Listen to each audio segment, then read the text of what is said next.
In this cookieless world, what are the opportunities for companies, for publishers, and for companies who are taking advantage or stepping into that vacuum? Yep. Well, this is part of a huge wave, right? It's been popularly called a tech-lash, a backlash against big tech. And I think if we think about what's happened over the course of the last few years, probably 3 or 4 years now, the current zeitgeist is everyone's against big tech. Big tech is evil and needs to be regulated and controlled, and they have too much power. It stems from a variety of issues, all of which are in and around this notion of data, consumer data, and what's being done with it. And it runs the gamut from really, really serious issues like data breaches, which are a clear violation of people's privacy, to platform abuse. We saw, election meddling. Brands or marketers are worried about brand safety. Your ad juxtaposed to the wrong kind of content, all the way through to antitrust. Where some of these large companies are doing things that look like they're disadvantaging other companies in the ecosystem. And the net of that is that they're kind of all lumped together with anonymous targeting, what's been called the sort of surveillance economy, and regulators and politicians are saying we have to, they're raising pitchforks and saying we have to do something about it. You add that to what's happening on the technology side with the browsers now limiting the ability to both, target anonymously and with the unified sort of identity, third-party identity instrument, which is the cookie. And so that is basically put us in a world now of a lot of uncertainty. We really don't know what's going to happen. What shape is the regulation going to take, and what restrictions will that put on marketers? If the cookie's gone, what replacement identity opportunities and platforms will there be, and what technology will that necessarily need to utilize? And can you even scale it if it's only based on first-party data? So I think what that has meant by and large is a lot of uncertainty in the ecosystem, and uncertainty is bad for investment, it's bad for the sort of deal marketplace. We saw a huge lull in transactions leading up to the quarters leading up to GDPR. Once, of course, that came out and people understood the rules, it sort of picked up again, and here we are back, pre-CCPA, where I think a lot of people are trying to figure out what will this landscape look like.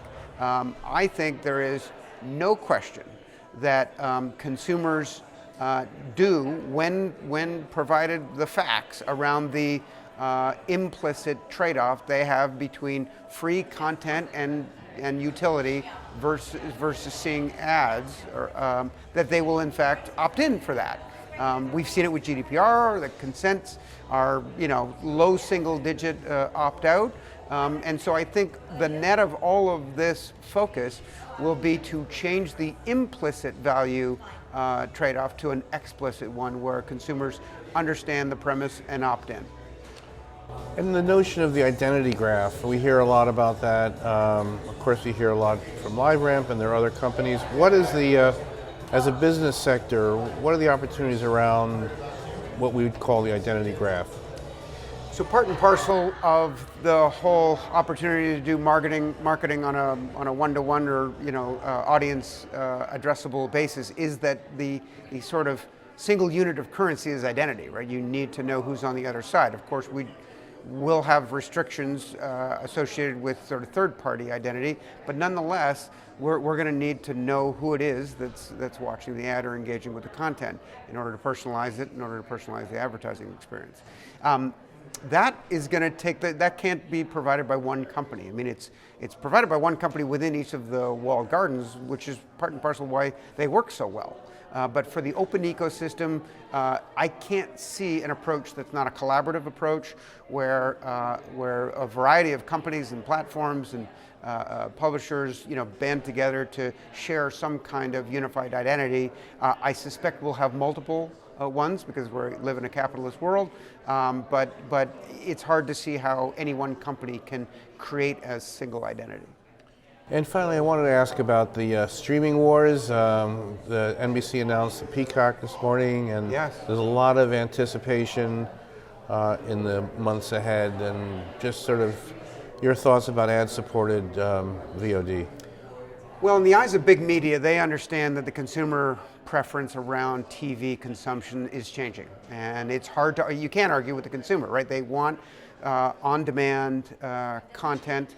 And so and of course the deterioration in audiences of linear viewing has forced them to basically try and create bundles, recreate bundles essentially around O&O content that creates these packages that look different from the traditional sort of cable MVPD packages we're all used to buying on a bundle basis.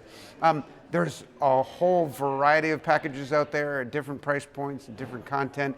We are so early on this. We're still in the price discovery era because you're seeing these platforms announce price changes all the time. I think they're testing to see sort of where consumers will land. We know that people will have multiple services. I think the big question mark is sports, right? If you're not into sports, it's an easy solution to solve for. If you're into sports, there still isn't a replacement for, I think, cable.